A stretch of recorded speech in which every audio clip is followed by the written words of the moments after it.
2023, anggaran kita hampir 3.000 triliun APBN. Lalu 20% yang artinya sekitar 600 triliun atau tepatnya 595,9 triliun itu adalah anggaran pendidikan. Nah, yang menjadi persoalan adalah anggaran di Kemenak ini yang sekarang sekitar 69 triliun tidak menunjukkan adanya kenaikan signifikan jika dibandingkan dengan kenaikan APBN maupun kenaikan dari anggaran pendidikan secara keseluruhan.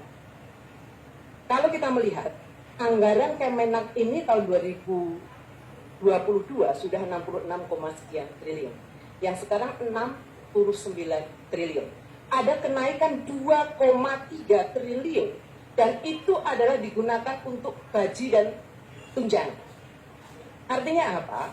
Komitmen pemerintah di dalam memperhatikan dunia pendidikan di bawah Kemenak menurut saya masih kurang.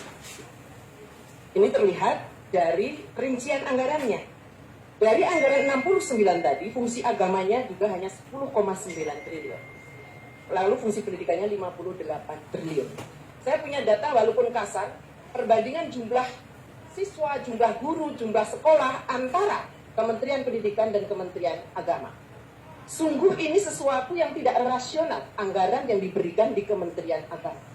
Menurut saya, Pak Menteri, Mas Pak Ketua, kita perlu mempunyai komitmen bersama bahwa Komisi 8 ini mendorong supaya ada kenaikan alokasi anggaran dikaitkan dengan jumlah penghitungan, perbandingan jumlah siswa, jumlah guru, jumlah sekolah antara Kementerian Pendidikan dan Kementerian Agama.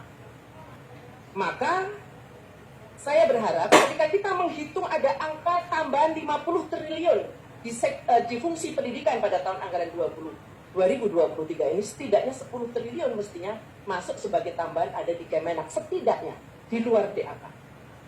Maka kita mendukung sepenuhnya angka 12 triliun yang diajukan sebagai tambahan. Berikutnya yang kedua, kita masih melihat KIP, PIP, Pak Menteri nggak buka nih. PIP keseluruhan itu 17,9 juta seluruh Indonesia.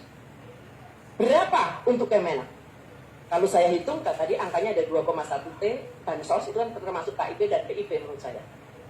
2,1 naik menjadi 2,3 triliun.